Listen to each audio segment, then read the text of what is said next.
Hello, Khabir Southwick, a traditional naturopath, Ayurvedic practitioner, and herbalist in beautiful Ojai, California. This talk is a continuation of my series called Self-Care, Not Healthcare. The title of this talk is Intermediate Fasting. Fasting is a very, very powerful and simple tool which is underutilized today when we're often looking for nutritional therapy or some magic pill to solve our problems, when in fact fasting helps many aspects of our body. It resets the digestive system, it gives the digestive system a break, allows us to clear the whole GI tract and eliminate any excess buildup in the colon, and boosts the whole immune system. The research has shown that within the first 48 to 72 hours of a water fast, that the immune system increases tremendously. Now, of course, nowadays juice fasting is very popular, and this has its advantages and disadvantages.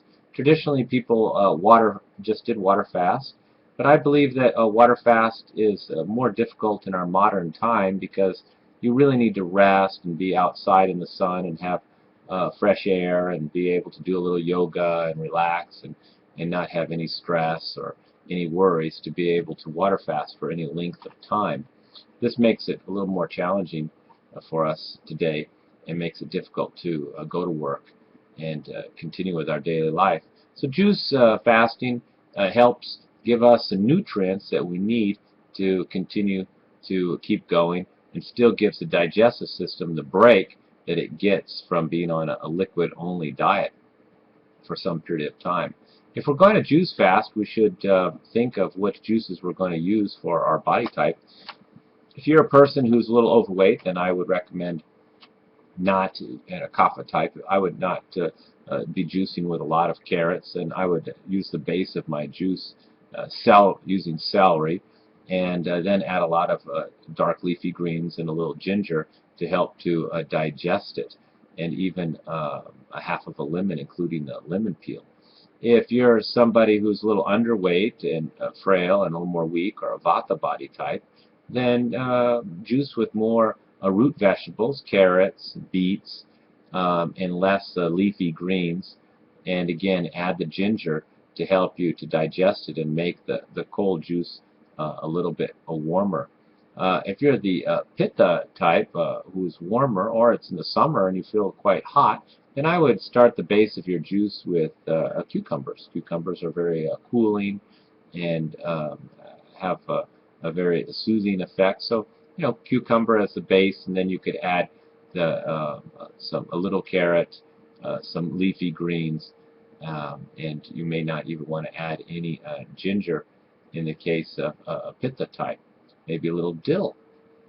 So even getting your juice matched to your body type is important. Thinking of juicing in regards to the seasons. Obviously, juicing during the cold winter isn't recommended. If it's cold outside, it would be better to have a broth, vegetable broth, where you cook a large amount of vegetables in water and then strain off the vegetables and drink the broth warm. So in the wintertime, you could be on this type of liquid diet of vegetable broth, and in the summertime you could do more juicing.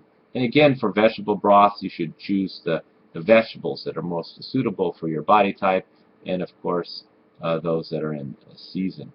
But back to water fasting. Water fasting is very powerful. The kapha body type can go for longer fasts. They have the lowest appetite, and they have extra body fat to sustain themselves through these fasts.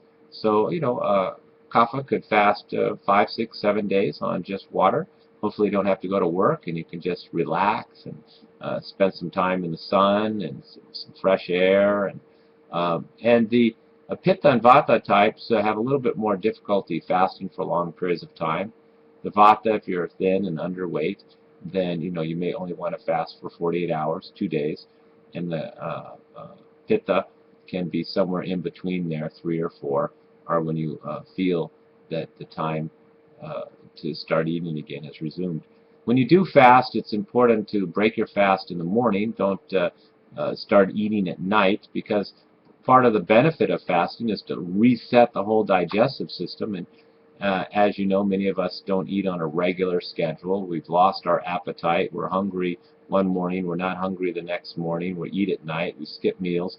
And this doesn't help our digestion, and the body, in a sense, gets confused after a while. So if you fast even for a couple days, then start again. You'll be very hungry for breakfast, obviously, and then you'll have good appetite for breakfast, and then you can start your schedule again of a breakfast, lunch, and dinner, and to some degree be resetting your whole digestive system.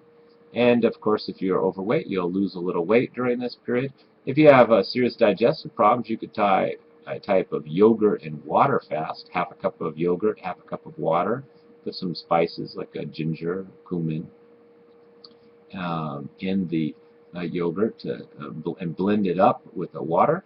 And drink this 4 or 5 times a day. This will help to with many digestive complaints, particularly for those who feel they can have so much discomfort they cannot even eat any food without pain. So this helps replenish the intestinal flora in the gut, and helps create more mucosal lining in the GI tract, and gives the digestive system a break, and you still get the benefits of a liquid-only fast. So once again, I hope that you benefit from this talk, and I hope you try intermediate fasting. At least fast once a year in the spring for anywhere from 3 to 7 days, or in the summer you can do longer fasts on juice, or if you're overweight in the kapha type, you can fast even 1 day a week, say just a Saturday, or just a Saturday and a Sunday.